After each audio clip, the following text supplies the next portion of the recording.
Regresamos, continuamos con Mañana es Mejor. 23 minutos pasaron de las 10. Hasta las 11 te vamos a acompañar. Tenemos música hoy, Pájaro de Cristal, con mucho rock nacional aquí en los estudios de la radio, junto a Mariano Busilachi. Pero es momento de hablar de política exterior, política internacional. Para eso, la presencia de Rafael Briano. Rafa, bienvenido, buen día.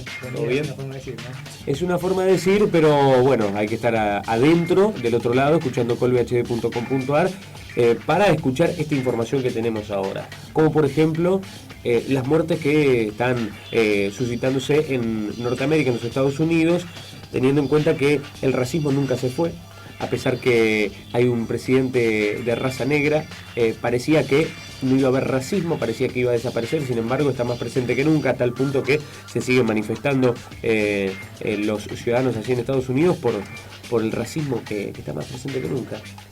Sí, bueno, está muy bien lo que decís vos. El contexto es una sociedad que por más que hace 50 años que los afrodescendientes han logrado un montón de derechos que estaban cercenados sus derechos o estaban marginados. En Estados Unidos los afrodescendientes o los negros empezaron a votar recién en los años 60, principios de los años 60. Decimos, ni siquiera podían votar. Morían por los Estados Unidos en la Segunda Guerra Mundial o en la Primera Guerra Mundial, pero no podían votar. Ahora, después de 50 años y ya con un presidente afrodescendiente, que no es un dato menor, Obama tiene madre blanca y padre negro. Si fuera totalmente negro sería distinto, me parece, pero igual es, para muchos estadounidenses, es inentendible que el presidente... Pero llama la atención justamente por ese dato, ¿no? Tenga esos rasgos y que además se llame Barack Obama, ¿no? Porque si se llamara Johnson sería distinto, encima se llama Barack Obama. Pero bueno, ¿qué pasó? En Baltimore hace 10 días la policía detuvo a Freddie Gray, un joven de 20 años. Utilizó una violencia inusitada para detenerlo, le quebraron el cuello y murió después de agonizar 3 o 4 días en el hospital.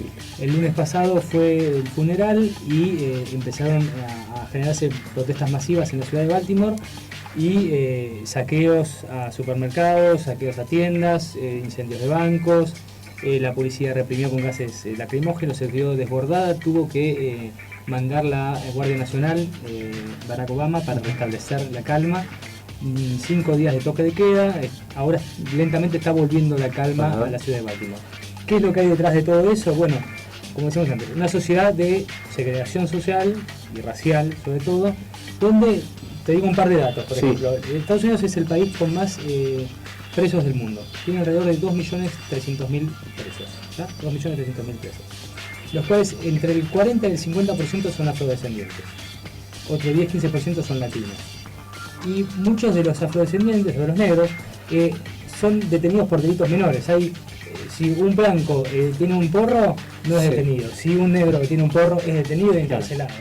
Y en el estado de Baltimore, el 90% de los presos son negros, 90%, la mayoría menores de 35 años. Una sociedad en ese estado... Se prejuzga demasiado, ¿no? Se prejuzga una sociedad donde hay graves problemas de desempleo, el 50% de los jóvenes en Baltimore negros están desempleados, hay dificultades con el tema de la droga, pero hay delitos que para algunos son causa de terminar en la cárcel y para otros no. Y eso está determinado por la justicia. Otro detonante de esta bronca ciudadana, porque en las manifestaciones también hay blancos, que están a favor de las manifestaciones de los negros. Es que la justicia, en otros casos de violencia policial, yo tengo el último año hubo 7 casos. Eso te iba a decir, porque en el último año se suscitaron muchos casos en Estados Unidos que antes no florecían tanto o no se daban a conocer porque por ahí no los mostraban. Ahora con las cámaras se ve mucho más. Es lo que hablábamos antes de salir al aire. Estos 7 casos de violencia policial donde los detenidos son asesinados, ¿no? Antes de ser detenidos, por ahí por un delito menor. Uno, no sé si recuerdan, el año pasado había un gordo vendiendo en Nueva York, vendiendo cigarrillos en un lugar que estaba prohibido. Todo filmado con una cámara de celular. Fue detenido por la policía y en el momento que lo detienen le hacen una toma que está prohibida, que lo sofocó. Y el tipo decía, me estoy muriendo, se murió. Y no solamente, los policías fueron juzgados y absueltos. Terrible. Entonces eso es lo que más molesta a la gente, a los negros, ¿no? No solamente la violencia contra ellos, sino que la justicia le da la razón también a los policías. Bueno, ¿y de qué sirve la represión? ¿Cuál es la respuesta de Barack Obama para con esta situación? Bueno, por un lado, Barack Obama al principio guardó un silencio un poco expectante para ver qué pasaba con todo esto. Después salió a decir que, los que rompían cosas eran solamente un puñado de gente y que la destrucción y la violencia no tenía sentido, ¿no? Pero también dijo que esto es una crisis que viene de hace rato, una crisis que viene hace muchos años, no es de un día para otro. Pensemos que la Guardia Nacional, que es como un ejército interno, no se desplegaba en Baltimore desde el año 68, desde cuando fueron los funerales de Martin Luther King, desde el año 68. ¿No? ¿Pero eso es porque no quiere hacerse cargo y porque está pasando justo en su mandato? No, el tema es que, a ver, dándole la razón a Obama, esto es de hace rato. Claro. Ustedes sean muy chicos, por ahí no habían nacido. En el año 92, un negro fue apaleado, Rodney King, por la policía de Los Ángeles. Fue filmado por un video aficionado. En ese momento no era tan común tener un video, pero lo filmaron y lo apalearon casi hasta morir. El año siguiente fueron juzgados de policías y absueltos. Claro, Eso generó, lo que está generando. Lo que generó fue una serie de saqueos en Los Ángeles que duraron semanas, en Los Ángeles, en otras ciudades de Estados Unidos, también en San Francisco, con 53 muertos, alrededor de 2.000 heridos. Claro, porque eso a su vez, además de la manifestación, tiene sus consecuencias. Sí, pero pensemos que esos fueron 53 muertos, o sea, estamos hablando de uno solo, pero no hubo muertos en las manifestaciones, sino 53 en los saqueos de Los Ángeles, que fueron tremendos, hay películas sobre los saqueos de Los Ángeles. Eso fue en el 92, entonces es el mismo problema. El problema es la violencia de la policía contra los negros, ¿no? Porque un negro, si está en exceso de velocidad, lo detiene y muy probablemente lo fajen. La otra vez cuando también había sucedido algo con un negro, antes de este caso en Baltimore, no había sucedido que al policía no lo habían culpado de nada, y por eso fue la bronca principal. Esa es la impunidad. Es la impunidad con la cual se manejan y también la preocupación, obviamente. Sí, sabemos que son muy estrictos, sí, siempre Estados Unidos siempre fue un país muy estricto, muy riguroso, pero de ahí a detener por exceso de velocidad y tener contacto directo con el infractor y condenarlo con un golpe o con una agresión física mínima o matarlo, me parece que estamos llegando todo esto a un extremo que es delirante, ¿no? Rafa, esto también se ve reflejado en otras partes del mundo, ¿no? La violencia policial no es un tema exclusivamente de Estados Unidos. Claro, pero yo digo justamente con el racismo, porque en otras partes del mundo también hay casos como estos. Bueno, y pensemos en los inmigrantes, lo hablábamos la pasada. Los inmigrantes en Europa son también perseguidos por la policía. No es el grado de violencia de la policía de Estados Unidos contra los negros, pero sí sufren cualquier tipo de discriminación y muchas veces la violencia. Para terminar con este tema, que obviamente el tema no va a terminar, sino que va a seguir, pero seguro. Obama dijo que no hay una América negra y una América blanca. Sí, no está hay dividido. un solo Estados Unidos. Y eso tiene razón y al mismo tiempo no tiene razón. ¿Por qué? Porque es verdad, hay un solo Estado. Es el Estados Unidos, donde están esas 300 millones de personas de todo el mundo. Hasta el punto que vos lo decías muy bien, las manifestaciones hay blancos y negros, o sea, todo protestando por un fin común. Pero al mismo tiempo hay una América negra, es decir, un 15 o un 20% de la población, que no puede gozar de los mismos beneficios de los blancos, ¿no? Que está marginada en cuestiones laborales, educativas y que sufre la violencia policial. Es un objetivo de la violencia policial.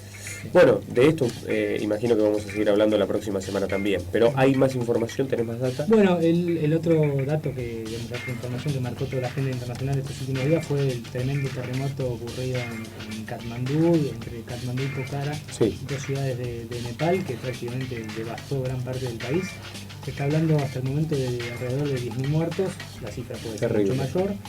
Alrededor de un millón de personas han perdido su hogar y además la destrucción del patrimonio histórico de la humanidad, como fue la Plaza Dunbar en Katmandú y otros lugares, una ciudad que es muy cerca de Katmandú también, que era patrimonio histórico de la humanidad. Un terremoto en un país muy pobre, uno de los países más pobres de Asia. Y con estructuras muy precarias, en donde quizás un simple movimiento ya puede destruir hasta incluso un edificio o cualquier edificación que tiene años y años, ¿no? Y otra dificultad de Nepal es la falta de infraestructura, la poca que había se destruyó con el terremoto, pero tampoco es un lugar de fácil acceso para llegar a ciertos lugares donde todavía hay gente esperando ayuda. Por ahí hace una semana que no reciben comida, no reciben agua, gente que está viviendo bajo los árboles, en una tienda improvisada. Bueno, encontraron una mujer bajo los escombros que sobrevivió al terremoto después de 3 días. De los muertos pueden ser mucho más. Es muy difícil, claro, es muy difícil. ¿Y cómo creció la cifra, no? Porque leíamos en los diarios y veíamos por la televisión hacia 4.000 muertos, 6.000 muertos, 10.000 muertos. O sea, cómo creció en tan poco tiempo. Y ahí está también lo que vos señalás, Rafa, tiene que ver con el acceso de los auxiliares y demás, como para socorrer a aquellos necesitados. Nepal está recibiendo ayuda de la comunidad internacional, Estados Unidos, la India, Pakistán, Argentina también ofreció, Colombia, España, Francia, varios países enviaron aviones Hércules con comida, con medicamentos, con asistencia militar también, con helicópteros, pero obviamente la demanda excede los recursos propios y los recursos prestados de los países que están colaborando. Son dos temas que van a estar vigentes seguramente la próxima semana y la otra, y van a seguir, y va a tener eco esta información. Por eso vamos a seguir con el racismo en los Estados Unidos, y vamos a continuar también con las consecuencias del terremoto allí en Nepal. Así que gracias, Rafa, por estar. Nos reencontramos el próximo. Hoy Rafa la charla, ¿no? Muchísimas gracias por avisarme. Ahí está. Olvidando. Bueno, hay una charlita. Sí, lo último que digo. Hoy a las 6 de la tarde, sí, en ADUM, que es atrás del complejo universitario, en la calle Guido, charla sobre Haití, los últimos 200 años de historia de Haití y las relaciones con América Latina. Viene el agregado cultural de la Embajada de Haití y las máximas autoridades. Esta charla está dentro del seminario organizado por el Departamento de Ciencia Política de la Universidad de Mar del Plata, perteneciente a la Facultad de Humanidades, y la Cátedra de Introducción a la Ciencia Política, a la cual pertenezco. Sí. Así que están todos invitados, entrada libre y gratuita. Va a estar bueno. Bueno, presentes ahí con Rafa Abriano. Gracias, Rafa. Nos reencontramos el próximo jueves con la política internacional, y después de la pausa nosotros te vamos a presentar un acústico, porque llega Pájaro de Cristal, quienes ya están junto a Mariano Bucilachi del otro lado de la producción, para ponerle un poquito de alegría, de sonrisa a este jueves triste en Mañana Mejor. He corrido tanto que en verdad me quedé sin aire y sin estrellas. Una fina lluvia vio llegar la malvada fiebre de primavera. Como sin aire voy, como sin aire, pensando que ta. Una vieja amiga amortiguó la inminente caída.